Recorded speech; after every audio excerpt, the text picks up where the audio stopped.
Bonjour à tous, j'ai le plaisir de vous retrouver dans une nouvelle vidéo où j'ai regroupé un petit peu les dernières bonnes affaires, on va dire, que j'ai pu faire.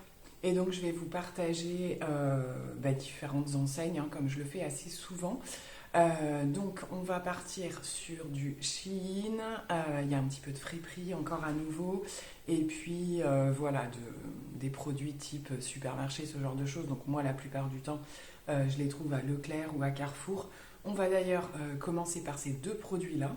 Donc pour le coup, ces achats make-up étaient à Carrefour, parce qu'il y avait des prix intéressants, ils l'ont fait lors des soldes. Voilà, il y avait certains produits assez intéressants et je vous en avais parlé, j'avais très envie de tester le primer de chez Revlon, le Photo Ready Perfecting Primer, qui a une réputation plutôt super positive en termes d'effet, de grain de peau, ce genre de choses. Donc je vous en avais parlé la dernière fois lorsque j'ai testé et adoré l'anti-cerne de chez Revlon que je porte encore aujourd'hui. C'est vraiment une très belle réussite. Donc là je me suis dit que j'allais tester le primer, donc je vous en reparlerai. Donc on en reparlera ensemble et je vais essayer de faire une vidéo pour le tester avec vous. Et le produit suivant, c'est Maybelline et ce sont les nouvelles encres à lèvres, pareil, dont j'ai beaucoup entendu parler en termes d'innovation de produits. Donc ce sont les Vinyl Ink et on serait plutôt sur des encres à lèvres mais avec un effet quand même pas complètement mat et une tenue plutôt excellente d'après ce que j'ai compris. Donc au niveau des teintes, j'ai pris la teinte 15 qui est la Peachy. Je vais vous faire un swatch, je viens juste de les ouvrir. Donc la voici, c'est un nude un petit peu, alors à voir comme ça je dirais rosé, mais non, effectivement il y a un espèce de sous-ton pêche, il a l'air super joli. Donc je vais le laisser sécher pour voir un petit peu au fur et à mesure que je vous parle ce que ça donne, si ça bouge un petit peu ou pas. En tout cas voilà, j'avais vraiment une curiosité à tester ces produits là et puis pourquoi pas si le produit me plaît, voire pour d'autres teintes. Alors on va passer à Shein, ou plus exactement le rayon maquillage, donc plutôt la marque Shiglam. Ça faisait quand même assez longtemps que j'avais pas commandé. Toujours des milliards de codes promo disponibles, permettant ainsi d'avoir vraiment du maquillage à tout petit prix, c'est l'avantage. Et là dernièrement, pour avoir vu différentes revues, j'avais vraiment une petite wishlist qui me tentait beaucoup. Donc tout est devant moi. Alors petite précision, comme d'habitude, je trouve par rapport au moins au maquillage qu'on a un emballage vraiment complet. Vous voyez, c'est suremballé, surscotché, donc aucun souci là-dessus. Pour commencer, le premier motif, on va dire, de ma commande, c'est la sortie de ce fond de teint. Donc fond de teint plutôt baume qui serait clairement un dupe du fond de teint KVD que j'aime énormément. Donc j'ai regardé pas mal de revues à son sujet et c'est vrai que pareil, les retours sont super positifs. Donc il se présente dans un packaging comme ceci, petite boîte. Pour ma part, j'ai pris la teinte Shell. J'ai regardé un petit peu aussi, c'est pas forcément hyper évident, toujours les choix de fond de teint. Donc on a un petit dépliant comme ceci, voilà, avec les informations sur le produit. Et quand même au niveau du packaging, à noter un effort très sympa avec la petite pochette. Et il se présente comme ceci. Donc on l'ouvre en dévissant. Donc là je ne vais pas forcément l'ouvrir tout de suite, je l'ouvrirai le jour où je ferai le test. Vous avez une pellicule sur le dessus et donc c'est un fond de teint comme le KVD que je pense moi je vais appliquer. C'est un fond de teint que j'applique automatiquement à l'éponge, éventuellement par endroit au doigt. Je sais que j'aime bien, parfois je ne mets pas d'anti-cerne et je mets vraiment que ce baume. Donc on verra si je peux faire la même chose avec celui-ci. Au niveau de la teinte, je regarde à travers le packaging. Bon, à voir. De toute façon, je pense que très rapidement, je vais faire une vidéo crash test puisque j'ai quand même pas mal de produits qui permettraient de le faire. Ensuite, j'ai choisi un petit highlighter qui se présente comme ça. Je connaissais pas cette gamme-là, donc ça va être vraiment la découverte aussi. Donc c'est le Cosmic Crystal Mousse Highlighter. Donc pareil, niveau packaging, je trouve ça plutôt original, donc tout en transparence et vous avez l'highlighter à l'intérieur. qui semble-t-il a une texture mousse. Donc ça m'intriguait pas mal. Vous allez voir par la suite que j'ai pris pas mal de produits un petit peu au niveau des teints plutôt crème, voilà, plutôt glowy. Donc on va se faire un petit swatch. Alors au niveau texture, ça fait pas un effet un peu mousse qui s'enfonce ou quoi. Voilà ce que ça donne, ça a l'air super joli. Ah ouais. Ouais. Donc effectivement, il est hyper crémeux. Ah ben il envoie. Hein. Il a l'air d'envoyer pas mal. Donc ça fait, il fait effet mouillé, je trouve. Hein. Donc il est un peu multichrome. Il est un petit peu multichrome. Je vois un peu du champagne. Il y a un petit sous-ton un petit peu plus chaud par-dessous pour le coup. Donc à voir si ça se module. On le voit hein, dans le packaging, il est un petit peu à multi-reflet. Donc très hâte de tester ça. Et dans leur gamme de produits crème toujours, j'ai pris et repris leur fameux bronzer blush en format liquide en fait avec l'espèce d'embout mousse dont je vous avais déjà parlé. Donc j'ai pris une autre teinte du bronzer et un blush. Donc c'est le premier que je prends au niveau des blushs, je les avais jamais testés. Donc les packagings se présentent comme ceci et on a en fait dans le bouchon la petite mousse. Voilà, qui vient chercher le produit à l'intérieur. Donc ici, au niveau de la teinte, c'est le bronzer, c'est le Golden Sun, donc qui est une teinte logiquement un petit peu plus chaude. Ouais, oh mais il a l'air canon. Donc moi j'ai la teinte la plus froide dans les bronzers et c'est ce que je disais à cette saison où voilà, j'ai pris quand même un petit peu au niveau de ma teinte. Voilà, ça fait un écart trop important. La teinte est trop froide en fait, c'est idéal, je dirais même jusqu'au printemps, mais arrivé à l'été c'est trop froid. Je cherche des bronzers un tout petit peu plus chauds, il a l'air vraiment magnifique. Donc je connais la qualité du produit au niveau de l'estompage ou quoi, j'ai aucun souci à me faire. Je sais que ça va être très bien. Et au niveau du blush, ça donne ça, je vais le mettre juste à côté. Donc il a l'air plutôt peps, à voir pareil, je connais pas du tout les blushs, hein, donc c'est une teinte plutôt corail pêche, hein, je suis en train de le regarder en même temps. Donc voilà, je les travaille pas maintenant, je ferai ça pendant le crash test, je voulais juste que vous voyez les teintes comme elles le sont, voilà, dès qu'on les pose. Et pour terminer, j'ai pris la fameuse poudre qui m'a longuement fait hésiter, hein, parce que c'est pareil, on en entend beaucoup parler et voilà, les avis sont mitigés dans le sens où c'est plutôt une bonne poudre, mais voilà, ça fait pas forcément le buzz dont on voit un petit peu sur les réseaux ou quoi. C'est la fameuse poudre avec la double intention, donc le dessous des yeux et le visage. Donc au niveau du packaging, c'est ça. La boîte, enfin le produit se présente comme ceci. Donc vous avez dessous la poudre libre. Donc moi j'ai pris la teinte translucide, il y en a d'autres il me semble, et par-dessus en fait vous avez la poudre qui est censée être plus adaptée au niveau du contour des yeux, n'est-ce pas? Moi qui suis toujours en recherche de cette fameuse poudre idéale pour lisser le contour des yeux sans faire d'effet trop desséché ou quoi. Donc voilà, à tester aussi. Du coup ça fait un peu un gros packaging, mais en même temps c'est un 2 en 1, donc ça peut être plutôt pratique. J'ai vraiment hâte de tester ce produit. Alors, je suis en train de regarder au niveau de l'encre à lèvres qui est par ici. Pour l'instant, j'ai l'impression que ça sèche pas totalement. Hein. Ça sèche pas totalement. Par contre, voilà, il y a une belle pigmentation. C'est plutôt opaque. Donc, on va voir. Il me semble quand même que c'est censé être un peu sans transfert. On verra bien. Et on va continuer cette vidéo et la terminer avec plutôt voilà, la partie mode, accessoires. Donc toujours mes petits allers-retours en friperie. Donc j'ai trouvé des petites choses plutôt intéressantes dernièrement.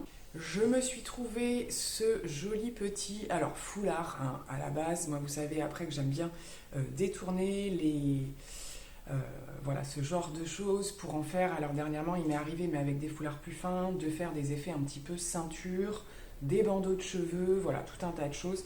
Et celui-ci, avec son côté un petit peu, je dirais, un peu oriental ou quoi, m'a fait complètement craquer. Au niveau des couleurs, vous voyez, vous avez différentes choses, puis du doré. Donc je trouve ça super joli. Même à la limite, vous voyez, le soir quand il fait un peu frais ou quoi, je l'ai trouvé vraiment sympa. Alors, j'ai ensuite trouvé ce petit t-shirt. J'ai beaucoup aimé. Donc, comme vous le voyez, donc le motif choupa choups, mais ce que j'ai vraiment aimé, Laurie, parce que ça existait déjà ce genre de choses, hein, clairement, on avait déjà vu ça ailleurs, c'est le fait que ce soit un motif doré. Je trouve ça un petit peu plus original que le plutôt classique qui est soit en rouge ou voilà ce genre de petites choses. Je le trouve très sympa. Voilà, ça fait un petit côté un petit peu plus cool du t-shirt noir classique. Et pour moi, voilà, un basique dans la garde-robe, l'été avec un short ou voilà, peu importe. Un petit t-shirt bien sympa. Je me suis ensuite trouvé un jean Levi's, donc qui m'a d'abord plu par la couleur. J'adore quand ce sont des bleus un peu, vous voyez, délavés comme ça. Et c'est la coupe évasée en fait de chez Levi's que je ne connais pas du tout, que j'ai jamais portée. Ça fait très longtemps que je mets plus du Levi's. Je trouve que c'est une marque qui est toujours restée chère et au niveau des coupes qui ne me correspondaient pas toujours forcément. Mais aimant beaucoup un petit peu le style de temps en temps un peu loose, un peu taille basse, avec le bas bien évasé, hein, comme vous pouvez le voir. Je me dis, alors à la base j'ai pris l'ensemble en fait, c'est-à-dire que j'ai pris le jean, je vous montre le derrière. J'ai pris le jean avec le t-shirt choupa choups parce que je trouvais que les deux allaient super bien ensemble. Donc, pareil, au niveau des tailles, pas facile. C'est de la taille américaine, donc c'est pas évident. Surtout au niveau de la coupe, il est un tout petit chouïa grand. Comme c'est une coupe loose, c'est un petit peu le cas de la salopette dont je vous ai déjà parlé. C'est la longue que je porte aujourd'hui. Le côté un tout petit peu grand et pas... Voilà, si c'est bien porté, bien adapté, ça va pas être forcément trop gênant. Il suffit de d'apporter une petite ceinture ou quoi pour que ça fasse pas complètement dégringolant non plus. Mais en tout cas, franchement, en friperie, voilà, du Levi's ou quoi, c'est vraiment l'occasion d'en avoir. Donc dans la même friperie, petit combi short. Alors là, on sort complètement du registre de ce que je peux avoir déjà. Alors parfois il y a les étiquettes, mais là je ne crois pas qu'elle y était. Je sais pas quelle marque ça peut être. Comme je vous le disais, il y a beaucoup de Zara, il y a beaucoup de Mango, ce genre de choses. Et là c'est une combinaison donc short. Et j'ai beaucoup aimé le côté des bretelles avec les petites dorures comme ça. Le fond bleu, ça j'en cherchais une depuis très longtemps parce que c'est une couleur que j'aime beaucoup intégrer aussi l'été avec le vert. Je trouve que c'est assez sympa. Et l'originalité, ce sont les petites roses, les petites fleurs. Donc voilà, je vais vous montrer un petit peu plus. Donc elle est assez courte, hein. Vous voyez, ça arrive à peu près à la moitié de la cuisse. Ouais, c'est pas hyper court non plus, mais voilà. Donc celle-ci est élastiquée à la taille et je suis complètement ravie. Pour mes filles, j'ai trouvé des petits... elles mettent énormément de crop top, ce genre de choses. Là, il y avait un only noir. Alors, ma foi, somme toute basique. Mais c'est surtout qu'il est neuf étiqueté, le truc. Donc ça, c'est juste super cool. Donc plutôt simple. Voilà, avec la matière un peu côtelée, comme ça se fait beaucoup.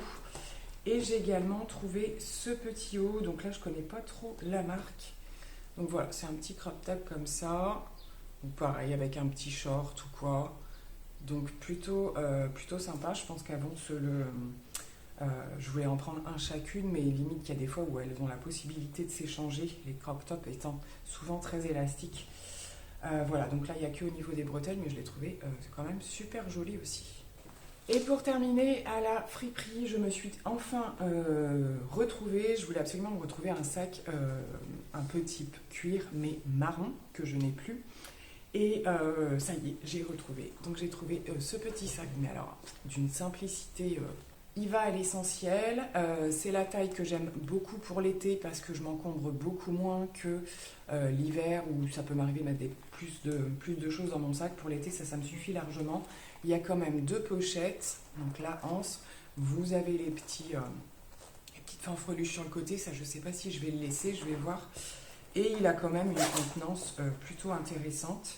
Il est hyper en bon état, quasiment pas. Voilà, il y a peut-être un peu à l'intérieur, voilà, des toutes petites usures sur le bord, mais sinon, voilà, rien n'est déchiré, rien n'est taché. Et c'est la marque Mary Scott. En tout cas, j'aime beaucoup. C'est vraiment, je me cherchais ce genre de choses. Donc voilà, le sac était, parfois il y a les prix, parfois pas, le sac était à 4 euros. Donc c'est vraiment peu cher pour un sac. J'en ai terminé avec la friperie. Je suis passée vite fait à Action, voilà, pour des choses basiques. Donc je peux intégrer éventuellement 2-3 trucs dans le haul, mais voilà, il me refallait absolument du scotch marron pour mes colis Vinted. Je me suis arrêtée, ça fait bien longtemps que je ne l'ai pas fait, on va voir ce que ça donne, sur cette petite boîte de faux ongles. Donc ce sont les faux ongles avec la colle, hein, ce ne sont pas les autocollants. C'est les couleurs qui m'ont plu. Alors en général, je prends plus ce genre de choses parce que soit ça ne tient pas bien, ou soit ils sont mal taillés et souvent trop grands, donc on s'accroche partout et puis au final on ne les met pas. Mais là j'ai trouvé qu'ils avaient fait des efforts au niveau de taille, ça m'a l'air quand même assez raisonnable. Donc je vous dirai si je teste ou pas. J'ai pris également depuis que c'est de retour, que ça fait le tour des coiffures de TikTok et compagnie, les fameux petits élastiques. Voilà, un petit peu entre guillemets, j'allais dire invisibles, mais il y avait quand même une partie qui sont noires. Donc ça c'est pas grave parce que sur les parties des coiffures que je fais où on ne voit pas, le noir ne me dérange pas. Après étant clair, forcément ça se voit plus facilement. Donc vous avez des sachets, il y a toujours en général, je crois, si je ne me trompe pas, 2 couleurs. Donc moi j'ai pris transparent et noir, vous avez du rose, vous avez... il n'y a pas énormément de choix non plus. Quand je les regarde, j'ai juste un peu peur parce que je les trouve extrêmement fins. Et à mon avis, ça va péter d'un rien. Les derniers que j'ai trouvés d'une qualité super top, c'est de la marque Claire's, mais Claire's maintenant est revendue dans certains hypermarchés. Et j'en ai trouvé une de transparent et ils sont génialissimes parce qu'ils sont assez épais et ils pètent très difficilement. Mais rien qu'à voir, on voit qu'ils sont beaucoup plus fins ceux d'Action, donc on verra bien. Donc voilà, et puis je me suis repris un petit boxeur comme ceci, noir tout simple. Tout simplement, ça me sert. Alors je tourne avec un maillot de bain, c'est pas que je me baigne énormément, mais bon. Et il m'arrive de prendre juste un boxer avec un haut noir en guise de maillot de bain et je trouve que ceux d'Action font très bien le job, c'est-à-dire que même une fois mouillé, ça passe inaperçu. Donc pour le prix, franchement, voilà. Par contre, c'est vrai que ce sont des produits qu'il faut renouveler au bout d'un moment, au bout de plusieurs lavages, ça peut arriver à boulocher ou quoi. Donc pour le coup, j'en ai repris un. Écoutez, je pense en avoir terminé pour cette vidéo. Je suis en train de regarder mes swatchs et je vois effectivement que le rouge à lèvres vinyle, alors il garde la brillance. C'est bien ce qu'il disait, c'est fait un peu brillant et ça colle un petit peu. Par contre, c'est vrai que quand je frotte... Donc écoutez, affaire à suivre pour tous ces swatchs qu'on fera ensemble, voilà, lors d'un crash test, très certainement, parce que là on est vraiment sur des produits que j'avais très envie de tester. Et il y a de quoi faire voilà, vraiment une vidéo complète par rapport à tout ça. Donc on va se retrouver très bientôt pour le test de ces produits. En attendant, je vous fais plein de gros bisous. Bye!